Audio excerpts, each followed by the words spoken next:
देश में नए कानून बिलों पर बहस चल रही है।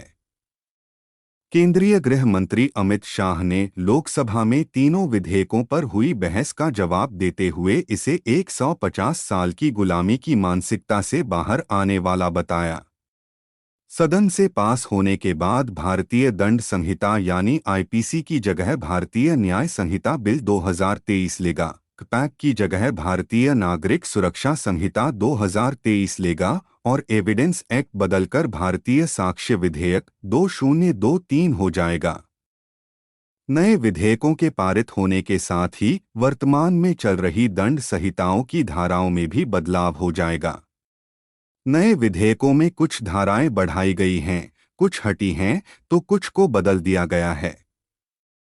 यानी कि अब तक अपराधों में जो धाराएं लगाई जाती थीं, उनमें कई अहम बदलाव होंगे।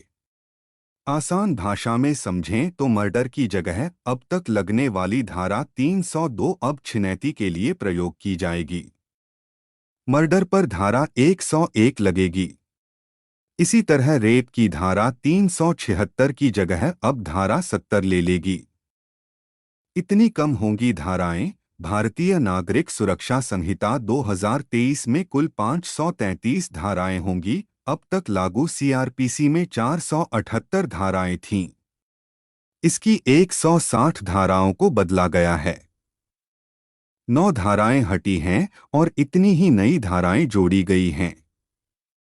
ठीक ऐसा ही भारतीय न्याय संहिता में भी हुआ है, हालांकि इसमें तकरीबन 155 धाराएं कम की गई हैं।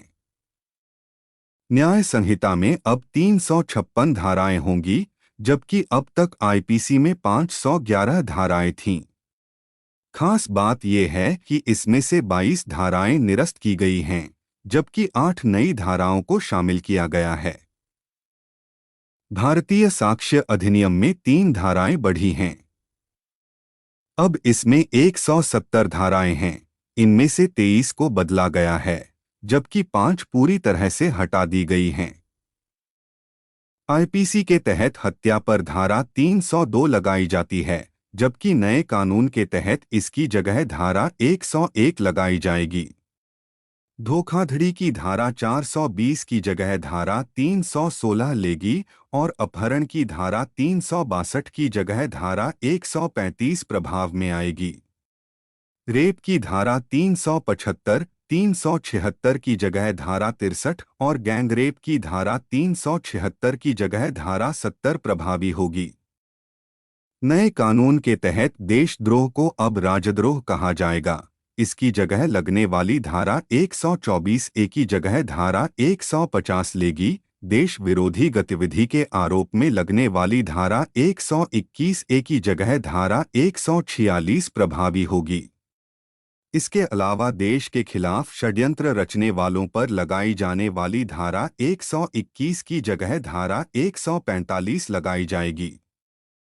धारा 377 हटी। शादी का वादा कर यौन संबंध बनाने पर लगेगी नई धारा। यदि कोई किसी को आत्महत्या के लिए उकसाता है तो उस पर लगने वाली धारा 306 की जगह अब धारा 106 लेगी। सबसे खास बात यह है कि नए कानूनों में धारा 377 नहीं होगी, इसे हटाया गया है।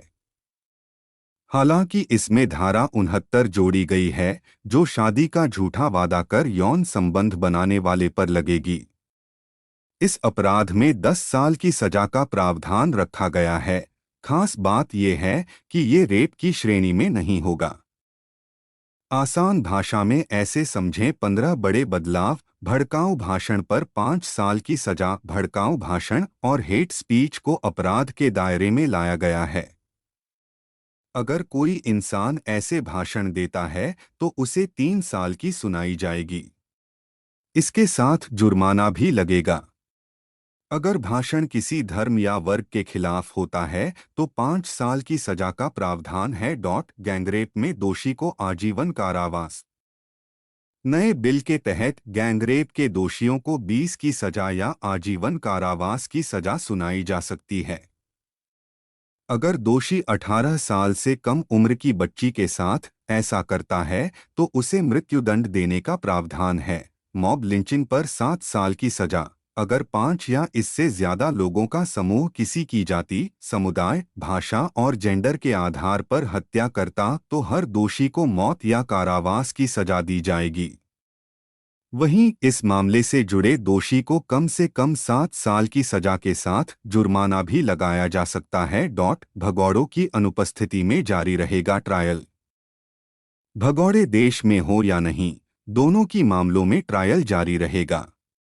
उनकी सुनवाई होगी और सजा सुनाई जाएगी। मौत की सजा को आजीवन कारावास में बदलेगी। नए बिल में एक बड़ा प्रावधान यह भी जोड़ा गया है कि अगर दोषी को मौत की सजा दी जाती है तो उसकी सजा को आजीवन कारावास में बदला जा सकेगा।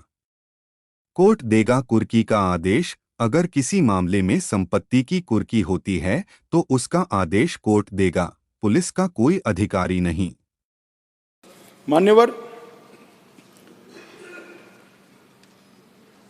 एक मैं स्पष्टीकरण करना चाहता हूं कि गैर इरादतन हत्या जो थी, अकस्मात जिसको कहते हैं, इसमें हमने 2 हिस्से किए।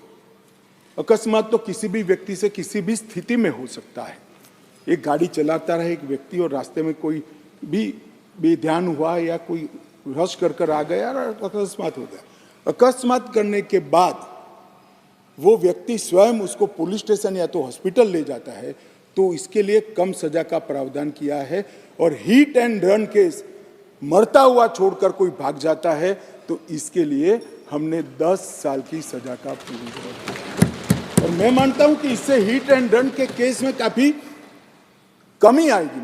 पर ये करते करते जो डॉक्टरों की नेग्लिजेंसी से अगर किसी की मृत्यु आती है तो वो भी गैर इरादतन हत्या में आ जाती थी, इसकी भी सजा बढ़ गई। तो हमने इसको मैं आज ऑफिशियल अमेंडमेंट लेकर आऊंगा, डॉक्टरों को इससे मुक्त कर दिया है। इंडियन मेडिकल एसोसिएशन ने मेरे सामने रजूआत करी थी, हमने इसको मुक्त करने का प्रावधान किया। मान्यवर, मॉब लिंचिंग का नया प्रावधान हम लेकर आए हैं।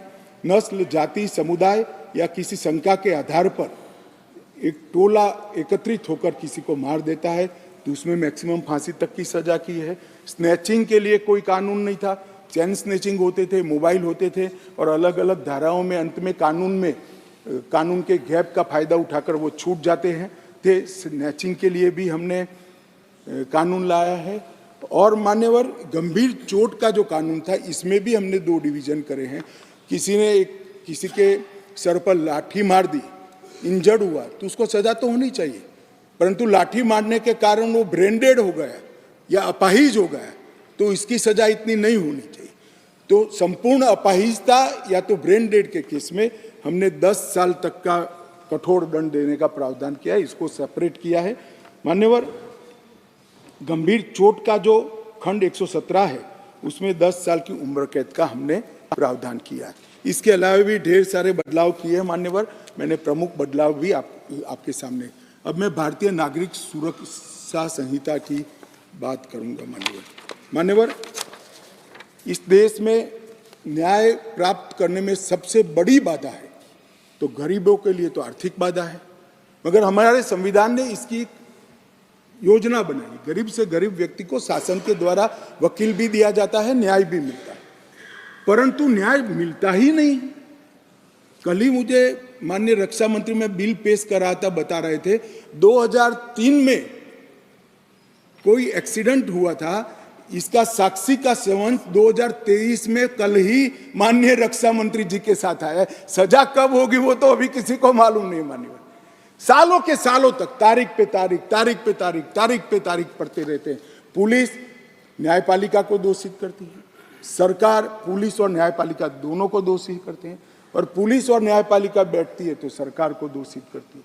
सब एक दूसरे के पीछे कानून का सहारा लेकर हमने इस कानून में ढेर सारी चीजों को हमने स्पष्ट कर दिया। मैं इसको बहुत बारीकी से बताना चाहता हूं मान्यवर, क्योंकि ये समझना कानून बनाने वालों के लिए बहुत महत्वपूर्ण। मान्यवर, पुलिस द्वारा दंडित कार्यवाही सीआरपीसी में कोई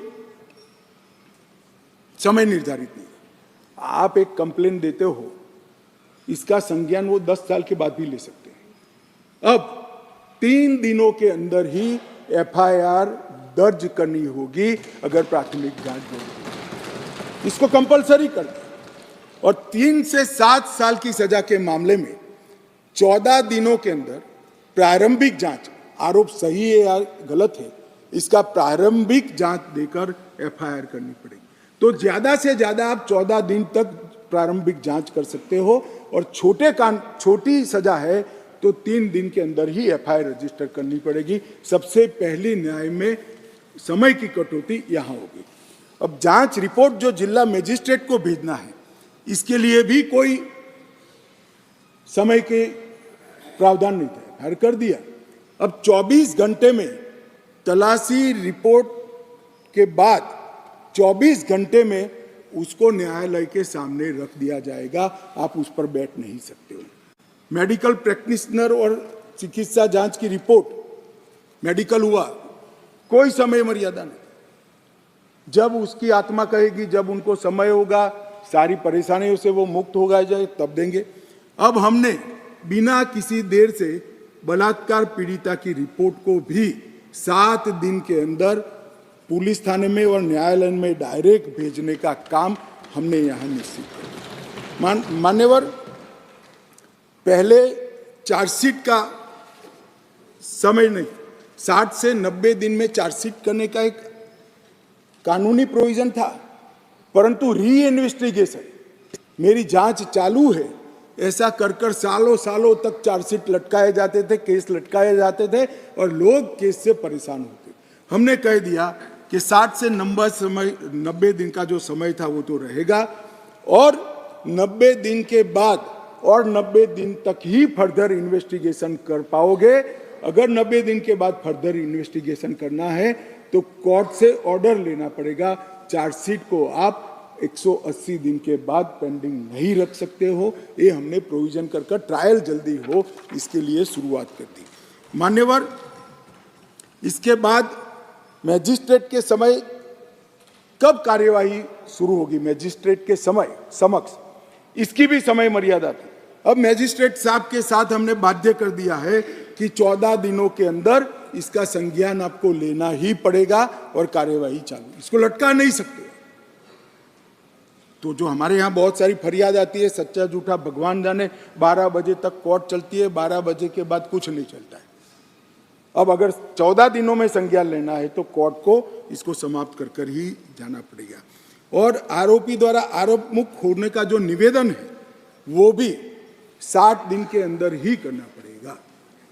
पहले क्या करते थे, एक केस में 25 आरोपी, तो एक के बाद एक 25 लोग लिंगरिंग रूप से एक्विटल का अपील करते ही जाते थे और 10 साल तक मुकदमा चलता नहीं था। अब जिसको भी करना है 60 दिन के अंदर करना है और 60 दिन में न्यायाधीश ने इस पर सुनवाई करनी, तो ज़्यादा से ज़्यादा 120 दिन में केस ट्रायल पर आएगा। प्ली बार्गेनिंग के लिए भी समय नहीं था, अब तय कर दिया है। आरोप तय करने के 30 दिन के अंदर ही आप आपके गुनाह को स्वीकार कर लोगे तो सजा कम होगी। प्री बार्गेनिंग 30 दिन के अंदर समाप्त करना